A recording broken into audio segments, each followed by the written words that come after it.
Hello everyone, welcome to my YouTube channel being a best teacher.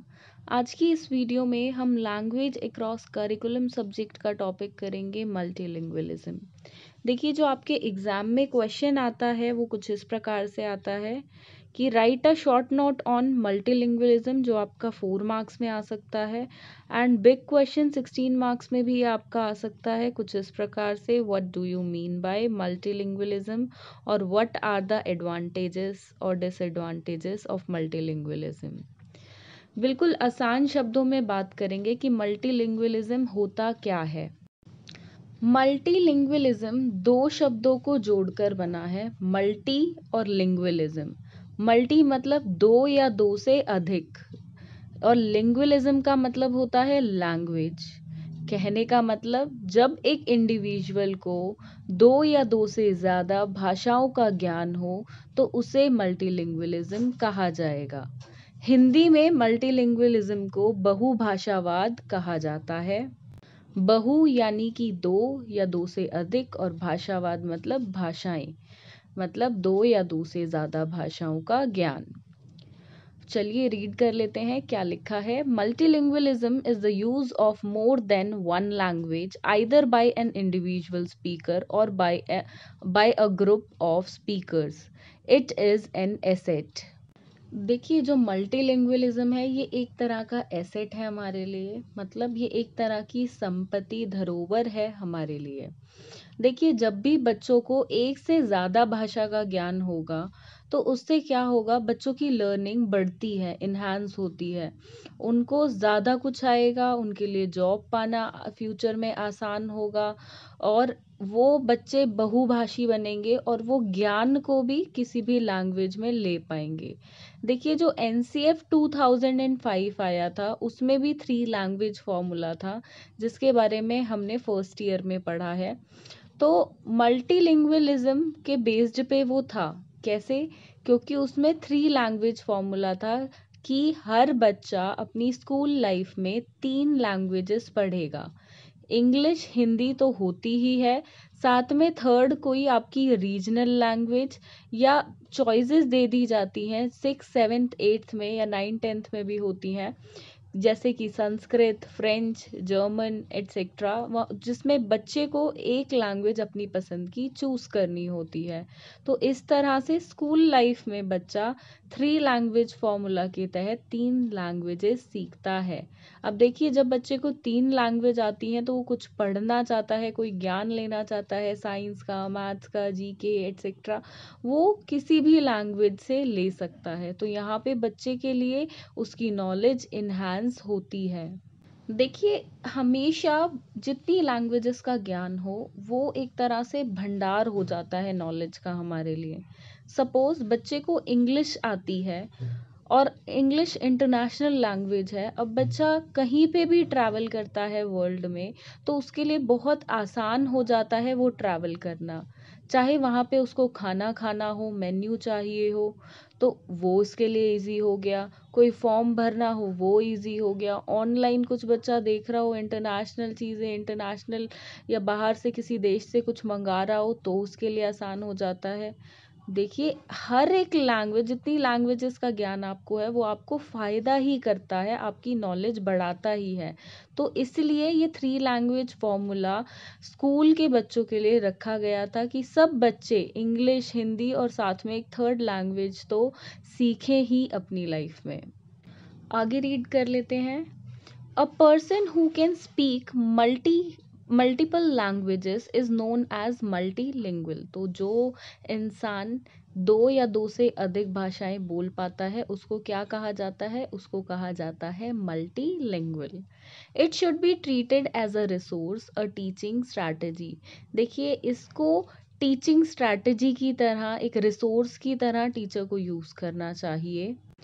देखिए, एक teacher के लिए बहुत आवश्यक है कि वो मल्टीलिंगुअल हो। ऐसा क्यों?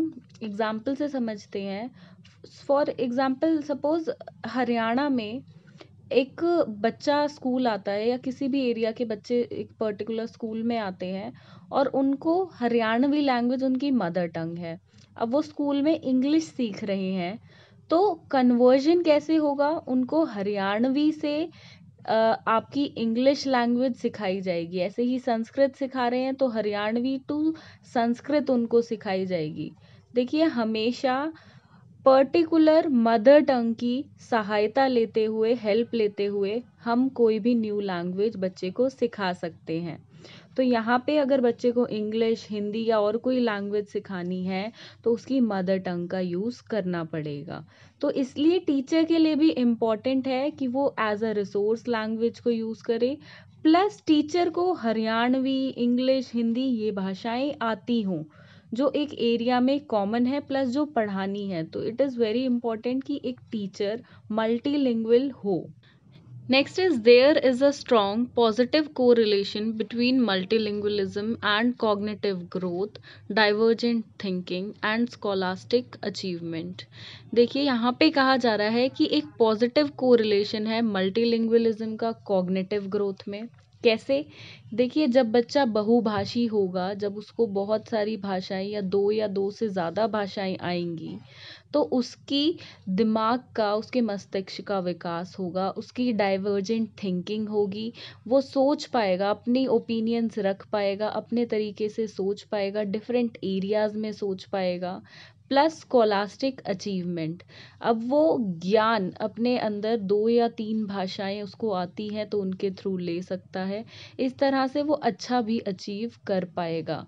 अब देखिए, ये बच्चे को ओवरऑल हेल्प कर रहा है बच्चे की डेवलपमेंट में। Mother tongue of children is the first language of the child. देखिए, मैंने आपको बता दिया कि मदर टंग बच्चे की पहली लैंग्वेज होती है और उसी की हेल्प से हम बच्चों को बाकी लैंग्वेजेस सिखाते हैं। Mother tongue of children in a given classroom should constitute not only the medium but often also the content of teaching and learning.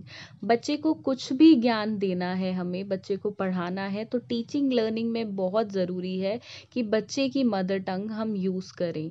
देखिए, बच्चा मदर टंग में हमेशा अच्छे से सीख पाता है क्योंकि वो लैंग्वेज उसके लिए ईजी होती है।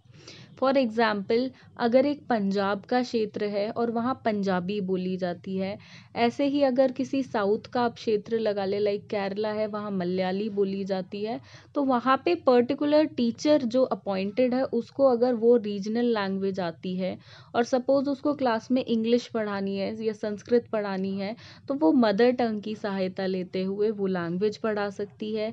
ऐसे ही मैथ्स, एसएसटी, बाकी लैंग्वेज, बाकी सब्जेक्ट्स पढ़ाने हैं तो उसमें भी मदर टंग का यूज़ हो सकता है।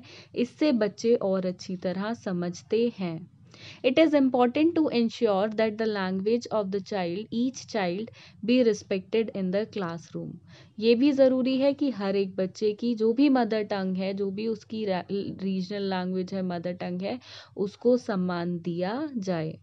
In order to promote multilingualism in classroom, one or more languages are to be integrated into the curriculum so that children can learn other languages without losing the first. अब देखिए, हमें कभी भी बच्चे पे ये प्रेशराइज नहीं करना है कि बच्चा फॉर एग्जाम्पल इंग्लिश को सीखने के चक्कर में हिंदी भूल जाए या अपनी मदर टंग भूल जाए। ये कभी बच्चे को फोर्स नहीं करना है। हमें हमें उसकी पहली लैंग्वेज को भी उतनी इम्पोर्टेंस देखनी है और साथ में फर्स्ट लैंग्वेज को यूज़ करते हुए हम सेकंड लैंग्वेज पढ़ाएंगे और उसको भी इतनी ही इम्पोर्टेंस देंगे। Multilingual children have overall better analytical, social, and academic skills. It creates a natural flexibility and adaptability, and it increases her self-esteem and self-confidence. देखिए, बच्चे में आत्मविश्वास आता है, बच्चा खुद को अच्छे से जान पाता है, उसके सोशल स्किल्स डेवलप होते हैं, औरों से बातचीत करने का ढंग बेहतर होता है, बच्चा एनालाइज कर पाता है चीज़ों को और अपनी ओपिनियंस भी उसमें रख पाता है, प्लस उसके एकेडमिक रिजल्ट्स भी अच्छे होते हैं। तो इस तरह से ओवरऑल डेवलपमेंट में बच्चे के मल्टीलिंगुअलिज्म हेल्प करता है। अगर एक बच्चे बहुभाषी है, मल्टीलिंगुअल है, तो वो उसको उसके जीवन में बहुत हेल्प करता है। उसका ओवरऑल डेवलपमेंट में मल्टीलिंगुअलिज्म होना हेल्प करता है। तो यही है आपका टॉपिक मल्टीलिंगुअलिज्म। अगर एग्जाम में क्वेश्चन आए व्हाट इज़ मल्टीलिंगुअलिज्म, तो आपको सिर्फ इतना लिखना है, हर एक पॉइंट को अच्छे से इलाबोरेट करिए, जो भी जैसा आपको मैंने यहाँ पे नोट्स में बताया है। प्लस अपने वर्ड्स में भी आप लिख सकते हैं, ज़रूरी नहीं है आपको वर्ड टू वर्ड यही लिखना है, आप चीज़ों को समझिए और अपने वर्ड्स में लिखिए। Thank you for watching this video and do subscribe to our channel. Thank you.